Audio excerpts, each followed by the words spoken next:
ನಮಸ್ಕಾರ ಗೆಳೆಯರೇ, ಇವತ್ತು ನಾವು ಒಂದು ಸ್ಲ್ಯಾಬ್ ಕಾಂಕ್ರೀಟಿಂಗ್ ವರ್ಕ್ನಲ್ಲಿದ್ದೀವಿ. ಇನ್ನೇನು ಕೆಲವೇ ನಿಮಿಷಗಳಲ್ಲಿ ಕಾಂಕ್ರೀಟಿಂಗ್ ವರ್ಕ್ ಮಾಡ್ತಿದ್ದೀವಿ.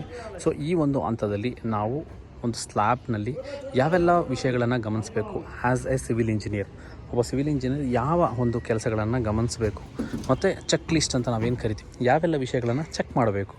ಮೊಟ್ಟ ಮೊದಲನೇ ಬಾರಿಗೆ ನೋಡಿ, ಯಾವತ್ತೂ ಈ ಒಂದು ಸ್ಲ್ಯಾಬ್ ನಾವೇನು ಹೊಡಿತೀರಿ, ಈ ಒಂದು ಸ್ಲ್ಯಾಬು ಆ ಒಂದು ಬೀಮ್ನ ವಿಡ್ತು, ಡೆಪ್ತು, ಸೊ ಈ ಎಲ್ಲವೂ ಸರಿಯಾಗಿ ಕೊಟ್ಟಿದ್ದಾರಾ, ಮತ್ತು ಈ ಒಂದು ಸ್ಲ್ಯಾಬ್ ಏನಿದೆ ಇದರ ಲೆವೆಲಿಂಗ್ ಸರಿಯಾಗಿ ಇದೆಯಾ, ಮತ್ತು ಈ ಒಂದು ಬೀಮ್ ಸೈಡ್ ಹೊಡಿತಾರಲ್ಲ ಇವರು, ಸೊ ಈ ಒಂದು ಬೀಮ್ ಸೈಡ್ ಹೊಡೆದಾಗ ಈ ಒಂದು ಬೀಮ್ನ ಈ ಲೈನ್ ಇದೆಯಲ್ಲ, ಈ ಲೈನ್ನ ಲೈನ್ ಡೋರಿಗೆ ಕಟ್ಟಿಸಿ ನೋಡಬೇಕಾಗುತ್ತೆ. ಈ ಒಂದು ಲೈನ್ ಸರಿಯಾಗಿದೆಯಾ, ಎಲ್ಲಾದರೂ ಡಿಫ್ಲೆಕ್ಷನ್ಸ್ ಇದೆಯಾ, ಆಂಡ್ಯುಲೇಷನ್ಸ್ ಇದೆಯಾ ಅನ್ನೋದನ್ನು ನೋಡ್ಕೊ. ಈ ರೀತಿ ಚಾಪೆಯನ್ನು ಹಾಕಿ ಕೆಳಗಡೆ ನೀರು ಲೀಕ್ ಆಗದೆ ಇರೋ ರೀತಿ ಮಾಡಿರ್ತಕ್ಕಂಥದ್ದು ಸ್ಲ್ಯಾಬ್ ಸೆಂಟ್ರಿಂಗ್ ಆದಮೇಲೆ ಈ ಒಂದು ರೀನ್ಫೋರ್ಸ್ಮೆಂಟ್ ವರ್ಕ್ನ ಮಾಡಬೇಕು. ಈ ಚಾಪೆ ವರ್ಕ್ ಆದಮೇಲೆ ನೆಕ್ಸ್ಟ್ ಬರೋದು ರೀನ್ಫೋರ್ಸ್ಮೆಂಟ್ ವರ್ಕ್. ಈ ರೀನ್ಫೋರ್ಸ್ಮೆಂಟಲ್ಲಿ ಮೊಟ್ಟ ಮೊದಲನೇ ಬಾರಿಗೆ ನಾವು ನೋಡಬೇಕಾಗಿರ್ತಕ್ಕಂಥದ್ದು ಈ ಒಂದು ಸ್ಟಿರಪ್ಸ್. ಈ ಒಂದು ಸ್ಟಿರಪ್ಸ್ ಏನಿದೆ ನೋಡಿ, ಇದು ಬಂದು ನಮಗೆ ಉಕ್ ಅಂತ ಕರಿತೀವಿ ನಾವು. ಈ ಉಕ್ಕು 10D ಆರ್ 75 mm ಇರಬೇಕಾಗುತ್ತೆ. ಇದನ್ನು ನಾನು ಭಾಳಷ್ಟು ವೀಡಿಯೋಗಳಲ್ಲಿ ಹೇಳಿದ್ದೀನಿ. ನೀವಿಲ್ಲಿ ನೋಡ್ಬೋದು, ಇಲ್ಲಿ ತುಂಬ ಚಿಕ್ಕದು ಕೊಟ್ಟಿದ್ದಾರೆ. ಇಲ್ಲಿ ಇದು 60 ಇರಬೇಕು. ಸೊ ನಾನು ಇಲ್ಲಿ ಹೇಳ್ತಿರೋದು ಮಿನಿಮಮ್ 75 mm ಆರ್ 10D. ಅಂದರೆ 10D ಅಂದರೆ 10 into dia of the rod. ಇದು 8 mm ರಾಡ್ ಆದರೆ so 80 mm. So 80 mm or 75 mm ಹೊಡಿಬೇಕಾಗಿತ್ತು. ಇಲ್ಲಿ ಬರೀ 60 mm ಹೊಡೆದಿದ್ದಾರೆ ಇವರು. ಇದು ರಾಂಗ್. ಇದು ಈ ರೀತಿಯಾದ ಕೆಲಸಗಳನ್ನು ದಯಮಾಡಿ ಮಾಡಬಾರ್ದು. ಸೊ ಸ್ಟಿರಪ್ಸ್ ಹೊಡಿಬೇಕಾದ್ರೆ ಬಹಳ ಜಾಗರೂಕತೆಯಿಂದ ಇಡಬೇಕು, ಮತ್ತು ನೀವು 45 ಡಿಗ್ರಿ ಬೆಂಡ್ ಮಾಡಬೇಕಾಗುತ್ತೆ. ಯಾಕಂದರೆ ಸರಿಯಾಗಿ ಈ ಒಂದು ಮೇನ್ ರಾಡ್ನ ಲಾಕ್ ಮಾಡಬೇಕು ಅಂತ ಹೇಳಿದ್ರೆ ಸ್ಟಿರಪ್ಸ್ ಈ ರೀತಿ ಇರಬೇಕಾಗುತ್ತೆ. ಸೊ ಸ್ಟಿರಪ್ಸ್ ಆದಮೇಲೆ ಮೇನ್ ರಾಡು. ಸೊ ಈ ಒಂದು ಮೇನ್ ರಾಡು ಕಟಿಂಗ್ ಮಾಡ್ಕೊಬೇಕು ನಾವು ಆ್ಯಸ್ ಪರ್ ಅವರ್ ಡ್ರಾಯಿಂಗು. ಸೊ ಡ್ರಾಯಿಂಗ್ನ ಪ್ರಕಾರ ಕಟ್ ಮಾಡ್ಕೊಂಡಿದ್ದು ಆದಮೇಲೆ ಈ ಒಂದು ಆ್ಯಂಕರಿಂಗ್ ಲೆಂತ್ ಇದೆ ನೋಡಿ, ಇದನ್ನು ಆ್ಯಂಕರಿಂಗ್ ಲೆಂತ್ ಅಂತ ಕರಿತೀವಿ ನಾವು. ಸೊ ಇಲ್ಲಿಂದ ಹಿಡಿದು ಬೀಮ್ ಸ್ಟಾರ್ಟಿಂಗಿಂದ ಹಿಡಿದು ಹಿಂಗೋಗಿ ಬೆಂಡಾಗಿ ಇಲ್ಲಿವರೆಗೂ ಹೋಗುತ್ತೆ. ಇದನ್ನು ಡೆವಲಪ್ಮೆಂಟ್ ಲೆಂತ್ ಅಂತ ಕರಿತೀವಿ ನಾವು.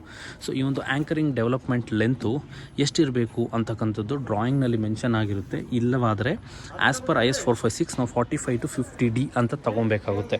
ಸೊ ಆ್ಯಂಕರಿಂಗ್ ಲೆಂತ್ ಆದಮೇಲೆ ನೆಕ್ಸ್ಟ್ ಬರ್ತಕ್ಕಂಥದ್ದು, ಈಗ ಇಲ್ಲಿಂದ ಅಲ್ಲಿವರೆಗೂ ನಮಗಿದು 42 ಅಡಿ ಇದೆ ಅಂದ್ಕೊಳ್ಳಿ.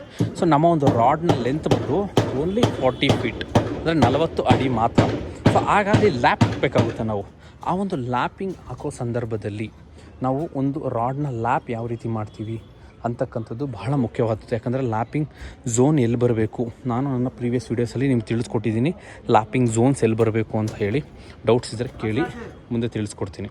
ಸೊ ಲ್ಯಾಪಿಂಗ್ ಝೋನ್ನ ನೀವು ನೋಡಬೇಕು, ಮತ್ತು ಆ ಲ್ಯಾಪಿಂಗ್ ಕಿಂಕ್ ಯಾವ ರೀತಿ ಹೊಡೆದಿದ್ದಾರೆ ರಾಡಲ್ಲಿ ಅದನ್ನು ಕೂಡ ಭಾಳ ಸೂಕ್ಷ್ಮವಾಗಿ ನೋಡಬೇಕು.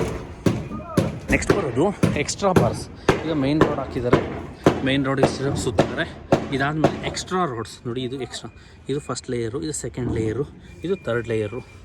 ಸೊ ಇದು ಎಕ್ಸ್ಟ್ರಾ ರಾಡ್ಸು ನಾವು ಡಿಸೈನ್ ಪ್ರಕಾರ ಕೊಟ್ಟಿರ್ತೀವಿ. ಸೊ ಈ ಎಕ್ಸ್ಟ್ರಾ ರಾಡ್ನ ಈ ಸ್ಪೇಸಿಂಗ್ ಏನಿದೆಯಲ್ಲ ಇದು 25 mm ಇರಬೇಕಾಗುತ್ತೆ. ಯಾಕಂದರೆ ಒಂದು ಜಲ್ಲಿ ನಾವು 20 mm ಜಲ್ಲಿ ಹಾಕ್ತೀವಿ ಅಂತ ಹೇಳಿದ್ರೆ ಆ ಜಲ್ಲಿ ಬಂದು ಈ ರಾಡ್ನ ಸೆಂಟ್ರಲ್ಲಿ ಕುತ್ಕೊಂಡ್ರೂ ಅದು ಕ್ಲೀನಾಗಿ ಪ್ಯಾಕ್ ಆಗಬೇಕು, ಎಲ್ಲೂ ಕಂಜೆಸ್ಟ್ ಆಗಬಾರ್ದು. ಸೊ ಹಾಗಾಗಿ ಒಂದು ಮೇನ್ ರಾಡಿಂದ ಇನ್ನೊಂದು ಎಕ್ಸ್ಟ್ರಾ ರಾಡಿಗೆ ನಾವು 25 mm ಗ್ಯಾಪ್ನ ಕೊಡಬೇಕಾಗುತ್ತೆ. ಸೊ ಇದನ್ನು ಒಂದು ನೋಡ್ಕೊಬೇಕು ನಾವು. ಸೊ ಇದು ಸರಿಯಾಗಿ ನಡೆದಿದೆಯಾ ಅಂಥೇಳಿ. ಇದಾದ ಮೇಲೆ ನಮಗೆ ಮುಂದೆ ಬರ್ತಕ್ಕಂಥದ್ದು ಈ ಒಂದು ಕಾಲಮ್. ನಾವೇನು ಕಾಲಮ್ನ ರೈಸ್ ಮಾಡಿ ಬಿಟ್ಟಿದ್ದೀವಿ, ಇದಕ್ಕೆ ಲ್ಯಾಪಿಂಗ್ ಹೊಡ್ತೀವಿ. ಈ ಆಲ್ಟರ್ನೇಟಿವ್ ಸ್ಟ್ಯಾಗರ್ಡ್ ಲೆಂತನ್ನು ಕೊಟ್ಟಿದ್ದೀವಲ್ಲ, ಸೊ ಇಲ್ಲಿ ನಾವು ಸರಿಯಾಗಿ ಎಲ್ಲವೂ ನಮಗೆ ನೆಕ್ಸ್ಟ್ ಲ್ಯಾಪ್ ಮಾಡೋದಕ್ಕೆ ಇದೆಯಾ ನೋಡಿ. ಈ ಒಂದು ರಾಡ್ ಇದೆ, ಇಲ್ಲಿ ನಾವು ಆರಾಮಾಗಿ ಲ್ಯಾಪ್ ಮಾಡ್ಕೊಬೋದು ನೆಕ್ಸ್ಟು. ಯಾಕಂದರೆ ನಮಗೆ ಇಲ್ಲಿ 3 ಅಡಿ ಇದೆ. ಸೊ ಇಲ್ಲಿ ನೀವು ಇಲ್ಲಿ ನೋಡ್ಬೋದು, ಇದು ಇಲ್ಲಿಗೆ ಕಟ್ ಆಗಿಬಿಟ್ಟಿದೆ. ಕಟ್ ಆಫ್ ಸ್ಟ್ಯಾಗರ್ಡ್ ಕೊಟ್ಟಿದ್ದಾರಲ್ಲ ನೋಡಿ, ಇದು ಹೈಟ್ ಹೋಗಿದೆ, ಇದು ಇಲ್ಲಿಗೆ ಕಟ್ ಆಗಿದೆ. ಸೊ ಇಲ್ಲಿ ನಾವು ನೆಕ್ಸ್ಟು ಲ್ಯಾಪ್ ಮಾಡೋದಕ್ಕೆ ಆಗಲ್ಲ. ಯಾಕಂದರೆ ಇಲ್ಲಿವರೆಗೂ ಕಾಂಕ್ರೀಟ್ ಬರುತ್ತೆ. ಇವಾಗ ಇದ್ರ ಮೇಲೆ ನಮಗೆ 1 feet 400 mm ಸಿಗುತ್ತೆ ಅಷ್ಟೇ. ನಮಗೆ 1.4 ಅಂದರೆ 1500 mm ಲ್ಯಾಪಿಂಗಿಗೆ ಬೇಕು. ಬಟ್ ನಮಗೆ ಬರೀ 400 ಸಿಗ್ತಾ ಇದೆ. ಸೊ ಇದು ರಾಂಗ್. ಇದು ಈ ರೀತಿಯಾಗಿ ಎಲ್ಲಾದರೂ ಲ್ಯಾಪಿಂಗಿಗೆ ನೀವು ರಾಡ್ನ ಬಿಟ್ಟಿಲ್ಲ ಅಂತ ಹೇಳಿದ್ರೆ ದಯಮಾಡಿ ಲ್ಯಾಪಿಂಗನ್ನು ಇದೇ ಒಂದು ಹಂತದಲ್ಲಿ ಮಾಡಿಸ್ಬೇಕಾಗುತ್ತೆ. ಲ್ಯಾಪಿಂಗ್ ಮಾಡಿಸಿಲ್ಲ ಅಂತ ಹೇಳಿದ್ರೆ ಕಾಂಕ್ರೀಟಿಂಗ್ ವರ್ಕ್ ಆದಮೇಲೆ ತುಂಬ ಕಷ್ಟವಾಗುತ್ತೆ, ಮತ್ತು ನೀವು ಕಾಲಮ್ನ ಸ್ಟ್ರೆಂತು ಕೂಡ ಫುಲ್ ಡೌನ್ ಆಗಿಬಿಡುತ್ತೆ. ಯಾಕಂದರೆ ಆ ಒಂದು ರಾಡ್ಗೆ ಲ್ಯಾಪಿಂಗೇ ಇರೋಲ್ಲ. ಸೊ ಸ್ಟ್ರೆಸ್ ಈ ರಾಡ್ ಮೇಲೆ ಬರೋದು ಈ ರಾಡ್ಗೆ ಟ್ರಾನ್ಸ್ಫರ್ ಆಗೋದಿಲ್ಲ.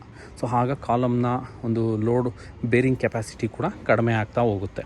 ಸೊ ಈ ಒಂದು ಹಂತದಲ್ಲಿ ಇದನ್ನು ತಿಳ್ಕೊಬೇಕಾಗುತ್ತೆ. ನೀವಿಲ್ಲಿ ನೋಡ್ಬೋದು ಈ ಒಂದು ಹಂತದಲ್ಲಿ ನಾವು ಆ ಒಂದು ಲ್ಯಾಪಿಂಗನ್ನು ಆಲ್ರೆಡಿ ಹಾಕ್ಸಿದ್ದೀವಿ. ಸೊ ಈ ರೀತಿ ಏನಾದರೂ ಚೇಂಜಸ್ ಇದ್ದರೆ, ಸಣ್ಣ ಪುಟ್ಟ ಪ್ರಾಬ್ಲಮ್ಸ್ ಇದ್ದರೆ ಅದನ್ನು ರೆಕ್ಟಿಫೈ ಮಾಡಿ ಕರೆಕ್ಟ್ ಮಾಡ್ಕೊಳಕ್ಕಂಥದ್ದು ಕಾಂಕ್ರೀಟ್ಗಿಂತ ಮೊದಲೇ ಆಗಿರಬೇಕು. ಮತ್ತು ನೆಕ್ಸ್ಟ್ ಮಾಡಬೇಕಾಗಿರೋದು, ನಿಮ್ಮ ಒಂದು ಸ್ಲ್ಯಾಬ್ನ ಥಿಕ್ನೆಸ್ ಏನಿದೆ ಆ ಒಂದು ಥಿಕ್ನೆಸ್ಗೆ ಅನುಗುಣವಾಗಿ ಈ ಒಂದು ಟಾಪ್ ಮ್ಯಾಟ್ ಇದೆಯಾ. ಸೊ ಇಲ್ಲಿಂದ ಏನು ಥಿಕ್ನೆಸ್ ಇದೆ ಇದು ಇವಾಗ ನೀವು 6 ಇಂಚು 5 ಇಂಚು ಕಾಂಕ್ರೀಟ್ ಇದ್ದರೆ ಅದಕ್ಕೆ ಅನುಗುಣವಾಗಿ ಕಾಂಕ್ರೀಟ್ ಇದೆಯಾ. ಈ ರೀತಿಯಾಗಿ ಪ್ರತಿಯೊಂದನ್ನು ಕೂಲಂಕುಷವಾಗಿ ನಾವು ಚಿಕ್ಕಪುಟ್ಟ ವಿಷಯಗಳನ್ನು ರೀಇನ್ಫೋರ್ಸ್ಮೆಂಟ್ನ ಗಮನಿಸಬೇಕಾಗುತ್ತೆ. ನೆಕ್ಸ್ಟ್ ಬರ್ತಕ್ಕಂಥದ್ದು ಎಲೆಕ್ಟ್ರಿಸಿಟಿ. ನೀವು ಇಲ್ಲಿ ನೋಡ್ಬೋದು, ಇಲ್ಲಿ ನಮ್ಮದು ಡಿಸ್ಟ್ರಿಬ್ಯೂಷನ್ ಬರುತ್ತೆ. ಸೊ ಈ ಒಂದು ಡಿಸ್ಟ್ರಿಬ್ಯೂಷನಿಂದ ಪ್ರತಿಯೊಂದು ಲೈಟ್ಸು, ಫ್ಯಾನ್ ಪಾಯಿಂಟ್ಸು ಎಲ್ಲವೂ ನಾವು ಕೊಟ್ಟಂಥ ಪಾಯಿಂಟ್ಸ್ ಇದೆಯಾ, ಎಲ್ಲವೂ ಕರೆಕ್ಟಾಗಿದೆಯಾ, ಮತ್ತು ಪೈಪ್ಸ್ ರನ್ ಆಗಿದೆಯಾ, ಮತ್ತು ಅದನ್ನು ಕವರಿಂಗ್ ಕ್ಲೀನಾಗಿ ಮಾಡಿದಾರಾ ಅಂತಕ್ಕಂಥದ್ದನ್ನು ನೀಟಾಗಿ ನೋಡಬೇಕಾಗುತ್ತೆ ಎಲೆಕ್ಟ್ರಿಕಲ್ ವರ್ಕಲ್ಲಿ. ಸೊ ಎಲೆಕ್ಟ್ರಿಕಲ್ ವರ್ಕ್ ರೆಡಿ ಇದೆ ಅಂತ ಹೇಳಿದ್ರೆ your slab is ready to concrete. So concreting ಕೆಲಸ ನಡೆಯೋದಕ್ಕೆ ನಿಮ್ಮ ಸ್ಲ್ಯಾಬು ರೆಡಿಯಾಗಿದೆ ಅಂಥೇಳಿ. ಮತ್ತು ಇನ್ನೊಂದು ವಿಷಯ, ಕವರ್ ಬ್ಲಾಕ್ಸ್. ಇದನ್ನು ಮರ್ತ್ಬಿಟ್ಟಿದ್ದೀವಿ, ಮೈನ್ ಇರೋದೇ ಇದು. ಯಾಕಂದರೆ ಪ್ರತಿ ಕಡೆಯೂ ನೀವು ನೋಡ್ಬೋದು ಕವರ್ ಬ್ಲಾಕ್ಸ್ನ ಕೊಡಬೇಕಾಗುತ್ತೆ. ಕನಿಷ್ಠ ಪಕ್ಷ 1 ಮೀಟರ್ ಸ್ಕ್ವೇರ್ಗೆ ಒಂದು ಕವರ್ ಬ್ಲಾಕ್ ಇರಲೇಬೇಕು. ಸೊ ಆ ಒಂದು ಕವರ್ ಬ್ಲಾಕ್ನ ನೀವು ನೋಡಿಕೊಂಡು ಸರಿಯಾದ ರೀತಿಯಲ್ಲಿ ಕೊಡಬೇಕಾಗುತ್ತೆ.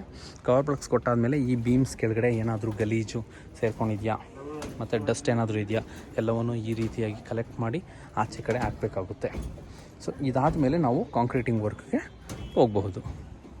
ಈ ರೀತಿಯಾಗಿ ಪ್ರತಿಯೊಂದನ್ನು ಕೂಲಂಕುಷವಾಗಿ ನಾವು ಚೆಕ್ ಮಾಡಿದ ಮೇಲೆ ಸೈಟ್ಗೆ ಕಾಂಕ್ರೀಟ್ ಬಂದಾಗ ಆ ಒಂದು ಕಾಂಕ್ರೀಟ್ನ ಸ್ಲಂಪ್ ಎಷ್ಟಿರಬೇಕು ಅಂತಕ್ಕಂಥದ್ದನ್ನು ನಾವು ಮುಂಚಿತವಾಗಿ ತಿಳಿಸಿರಬೇಕಾಗುತ್ತೆ ಪ್ಲಾಂಟಿಗೆ. ಸೊ ಆ ಒಂದು ಸ್ಲಂಪ್ನ ಅನುಗುಣವಾಗಿ ನಾವು ಚೆಕ್ಕನ್ನು ಮಾಡಬೇಕು. ಕಾಂಕ್ರೀಟು ನಾವು ಹೇಳಿದ ಸ್ಲಂಪ್ ಬಂದಿದೆಯಾ, ಅಂದರೆ ನೀರಿನ ಮಿಶ್ರಣ. ಯಾಕಂದರೆ ಕಾಂಕ್ರೀಟ್ನಲ್ಲಿ ವಾಟರ್ ಸಿಮೆಂಟ್ ರೇಷಿಯೋ ಅಂತಕ್ಕಂಥದ್ದು ಬಹಳ ಮುಖ್ಯವಾದ ಘಟ್ಟ. ವಾಟರ್ ಸಿಮೆಂಟ್ ರೇಷಿಯೋ ಜಾಸ್ತಿ ಆದರೆ ಕಾಂಕ್ರೀಟ್ನ ಸ್ಟ್ರೆಂತು ಕಡಿಮೆ ಆಗ್ತಾ ಹೋಗುತ್ತೆ. ಸೊ ನಾವು ಒಂದು 100, 110, 120 ಸ್ಲಂಪ್ ಹೇಳಿದ್ದೀವಿ ಅಂತ ಹೇಳಿದ್ರೆ ಆ ಒಂದು ಸ್ಲಂಪ್ ಸರಿಯಾಗಿ ಸೈಟ್ಗೆ ಬಂದಿರಬೇಕಾಗುತ್ತೆ. ಅದನ್ನು ನಾವು ಈ ರೀತಿಯಾಗಿ ಸ್ಲಂಪ್ ಕೋನ್ ಟೆಸ್ಟ್ನ ಮುಖಾಂತರವಾಗಿ ಚೆಕ್ ಮಾಡಬೇಕು. ಒಂದು ಪಕ್ಷ ನಾವು ಹೇಳಿದ ಸ್ಲಂಪ್ ಸರಿಯಾಗಿದೆ ಅಂತ ಹೇಳಿದ್ರೆ ನಾವು ಕಾಂಕ್ರೀಟಿಂಗ್ ವರ್ಕ್ ಶುರು ಮಾಡ್ಬೋದು. ಏನಾದರೂ ಸ್ಲಂಪ್ ತಪ್ಪಿದೆ ಅಂತ ಹೇಳಿದ್ರೆ ಆ ಒಂದು ಗಾಡಿಯನ್ನು ನಾವು ರಿಜೆಕ್ಟ್ ಮಾಡಬೇಕಾಗುತ್ತೆ ಮತ್ತು ಬೇರೆಯ ಒಂದು ಗಾಡಿಯನ್ನು ನಾವು ಆರ್ಡರ್ ಮಾಡಬೇಕಾಗುತ್ತೆ. ಯಾಕಂದರೆ ಸ್ಲಂಪು ಸ್ವಲ್ಪವೂ ವೇರಿಯೇಷನ್ ಆದರೆ ಕಾಂಕ್ರೀಟ್ನ ಸ್ಟ್ರೆಂತ್ ಮೇಲೆ ತುಂಬ ಪರಿಣಾಮವನ್ನು ಬೀರುತ್ತೆ. ಸೊ ಈ ರೀತಿಯಾಗಿ ಸ್ಲಂಪ್ ಕೋನ್ ಟೆಸ್ಟನ್ನು ಮಾಡಿದ ಮೇಲೆ ಕಾಂಕ್ರೀಟನ್ನು ನಾವು ಸ್ಲ್ಯಾಬ್ಗೆ ಹಾಕೋದಕ್ಕೆ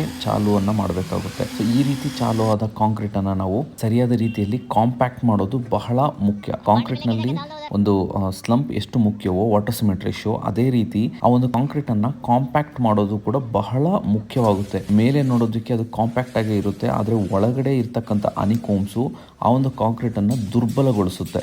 ಸೊ ಹಾಗಾಗಿ ನಾವು ಆದಷ್ಟು ವೈಬ್ರೇಟರ್ನ ಬಳಸೋದು ಉತ್ತಮ. ವೈಬ್ರೇಟರ್ನ ಮ್ಯಾಕ್ಸಿಮಮ್ ಎಷ್ಟಾಗುತ್ತೋ ಅಷ್ಟು ಬಳಸಬೇಕಾಗುತ್ತೆ. ಅದರಲ್ಲೂ ಬೀಮ್ ಮತ್ತು ಕಾಲಮ್ ಜಂಕ್ಷನ್ಸಲ್ಲಿ ರೀಇನ್ಫೋರ್ಸ್ಮೆಂಟ್ ಜಾಸ್ತಿ ಇರೋದ್ರಿಂದ ಅಲ್ಲಿ ವೈಬ್ರೇಟರನ್ನು ಸರಿಯಾಗಿ ಬಳಸಬೇಕು ನಾವು. ಮತ್ತು ಸ್ಲ್ಯಾಬ್ಸಲ್ಲಿ ಕೂಡ ನಾವು ವೈಬ್ರೇಟರ್ನ ಬಳಸಿ ಕಾಂಪ್ಯಾಕ್ಟನ್ನು ಮಾಡಬೇಕಾಗುತ್ತೆ. ನೋಡಿ, ನೀವು ಈ ಒಂದು ಕಾಂಕ್ರೀಟನ್ನು ನೋಡ್ತಾ ಇದ್ರೆ ಎಷ್ಟು ಗಟ್ಟಿಯಾಗಿದೆ ಅಂತೇಳಿ. ಈ ರೀತಿಯಾಗಿ ಬಿದ್ದಂತಹ ಕಾಂಕ್ರೀಟು ಸೆಲ್ಫ್ ಕಾಂಪ್ಯಾಕ್ಷನ್ ಆಗಬಾರ್ದು. ಸೆಲ್ಫ್ ಕಾಂಪ್ಯಾಕ್ಷನ್ ಆಗ್ತಿದೆ ಅಂತ ಹೇಳಿದ್ರೆ ವಾಟರ್ ಕಂಟೆಂಟ್ ಜಾಸ್ತಿ ಹಾಕಿದ್ದಾರೆ ಅಂತೇಳಿ. ಈ ರೀತಿಯಾಗಿ ಆದಷ್ಟು ಗಟ್ಟಿ ಇರ್ತಕ್ಕಂತಹ ಕಾಂಕ್ರೀಟನ್ನು ನೀವು ಪ್ರಿಫರ್ ಮಾಡಬೇಕಾಗುತ್ತೆ. ಯಾಕಂದರೆ ಕಾಂಕ್ರೀಟಲ್ಲಿ ನಾವು ನೀರು ಹಾಕೋದು ವರ್ಕಬಿಲಿಟಿಗೋಸ್ಕರ, ಒಂದು ಲೇಬರ್ಸ್ಗೆ ಕೆಲಸ ಮಾಡೋದಕ್ಕೆ ಈಸಿ ಆಗಲಿ ಅಂತ ಹೇಳಿ ನಾವು ಕಾಂಕ್ರೀಟ್ನಲ್ಲಿ ನೀರನ್ನು ಜಾಸ್ತಿ ಬಳಸ್ತೀವಿ. ಇಲ್ಲವಾದರೆ ಕಾಂಕ್ರೀಟ್ಗೆ ನಮಗೆ ಬೇಕಾಗಿರ್ತಕ್ಕಂಥದ್ದು ಕೇವಲ 0.3%, ಆದರೆ ನಾವು 0.45, 0.5% ವರೆಗೂ ನೀರನ್ನು ಬಳಸ್ತೀವಿ ಬಿಕಾಸ್ ಆಫ್ ಲೇಬರ್ಸ್ ವರ್ಕಬಿಲಿಟಿ. ಸೊ ಹಾಗಾಗಿ ಈ ಎಲ್ಲವನ್ನ ಗಮನದಲ್ಲಿಟ್ಕೊಂಡು ಕಾಂಕ್ರೀಟಿಂಗ್ ವರ್ಕನ್ನು ಮಾಡಿ ಸರಿಯಾದ ರೀತಿಯಲ್ಲಿ ಲೆವೆಲಿಂಗ್ ಮಾಡಿ ನೀವು ಕಾಂಕ್ರೀಟ್ ವರ್ಕನ್ನು ಮುಗಿಸ್ಬೇಕಾಗುತ್ತೆ. ಸೊ ಈ ಎಲ್ಲ ವಿಷಯಗಳನ್ನು ನೀವು ಸಿಂಪಲ್ ಆಗಿ ಒಂದು ಕಾಂಕ್ರೀಟಿಂಗ್ ದಿನ ಒಬ್ಬ ಇಂಜಿನಿಯರ್ ಆಗಿರ್ತಕ್ಕಂಥವನು ಎಲ್ಲವನ್ನು ಪರಿಶೀಲಿಸಿದಾಗ ಒಂದು ಕಾಂಕ್ರೀಟ್ ಗುಣಮಟ್ಟವಾಗಿ ಬರೋದಕ್ಕೆ ಸಾಧ್ಯವಾಗುತ್ತೆ.